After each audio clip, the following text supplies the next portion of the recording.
Horror games are scary. There, I said it. I would consider myself numb to horror movies after watching The Walking Dead growing up and seeing Glenn get hit with a dome run.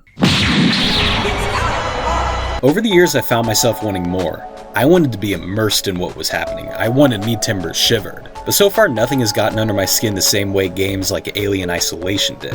I played it at a friend's house a long time ago, and believe me when I tell you, it's one thing to watch a horror movie, and it's another to experience it. It has a very similar atmosphere and tone in the movies, which lends itself well to the format of a survival game. It also features enemies with an AI system that learns your tricks and adapts to your playstyle. Hide in lockers too much? The alien checks them more often. Throw too many objects to distract it? The alien stops getting fooled so easily. You have to keep your wits about you to survive, and the game punishes you heavily for clinging to certain routines for safety.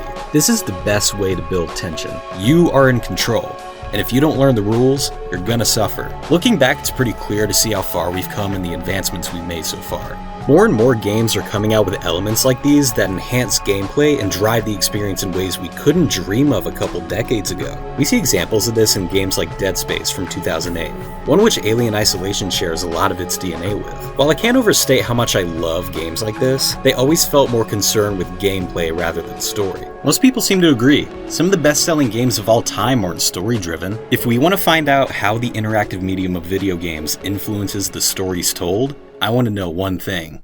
Does perspective drive horror? To find this out, I wanted to find something that puts that at the forefront. I want to look at a game whose impact has reverberated for years to come. Now, if you haven't played Silent Hill 1, here's a recap.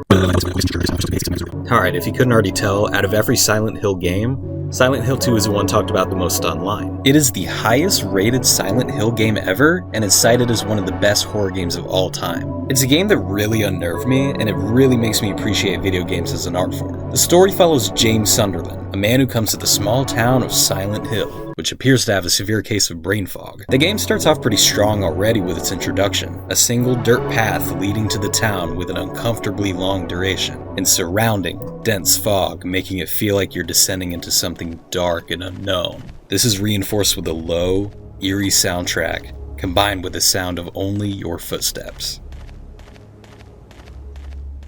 These techniques are used a lot throughout the game. The camera is fixed above you but doesn't reveal too much at once. It hides enemies and occludes the environment to keep everything tight and claustrophobic. Sometimes it cuts to a different angle when needed, but it usually keeps the same position throughout the game. It makes me feel small against the environment, like I'm in over my head. This somehow didn't make it through the filter of modern gaming though. Modern horror games glue the camera to your shoulder with no changes beside cutscenes. They do this so it flows better with combat and to make the environment more visible for the player. It's basically a cornerstone at this point, and I highly doubt it's gonna die anytime soon. The visual style of Silent Hill 2 is unique for this, and having it move on your timetable makes it all the more terrifying, especially when paired with what you have to fight in the game. This game has it all, man. Monsters made of legs, monsters made of meat, monsters made of triangle, the whole package. As it turns out, Silent Hill gets a bit quirky at night, and it makes everyone in the town see something different. Angela, the first person you meet in the game, sees the town as nothing but a burning landscape with her own flesh monster thrown in for a little bonus. Another character, Eddie, sees burnt corpses on the ground. Curiously, a young girl named Laura doesn't appear to see anything. No monsters, no fire, nothing. Just an empty town and the other characters we see. This all begs the question as to why these people are even here, or more specifically, why James is here. I told you that I wanted to die, James. I wanted the pain to end.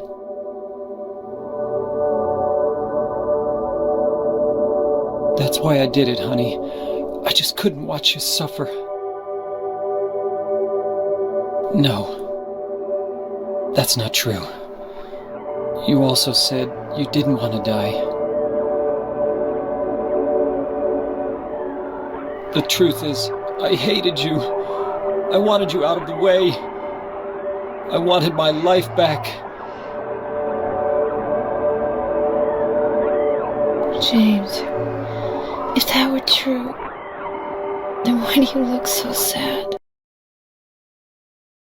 Silent Hill 2 made me feel weird the first time I played it. On one hand, while it was fun to beat my inner demons with a lead pipe, I was made uncomfortable in a way I couldn't describe. It feels like an intimate look into someone that's truly broken and lost. The town is as much a character as the people too. It's the main setting for almost every Silent Hill game, but it reaches farther than just one town. It's in the way that places tend to occupy our minds and draw us the same way people do. Of course, it's uncertain what the true nature of the town is or what's real and what isn't. The monsters appear to represent sources of guilt and pain for James, aspects of himself he truly hates but suppresses on the surface. The same is true for the other characters. Angela experienced sexual abuse at the hands of her father and killed him in self-defense. Eddie was bullied for his weight problems and eventually killed his bully's dog. Laura's basically an innocent child, which is probably why she doesn't see the horrors the other characters do. Point is, everyone came to this town for a reason.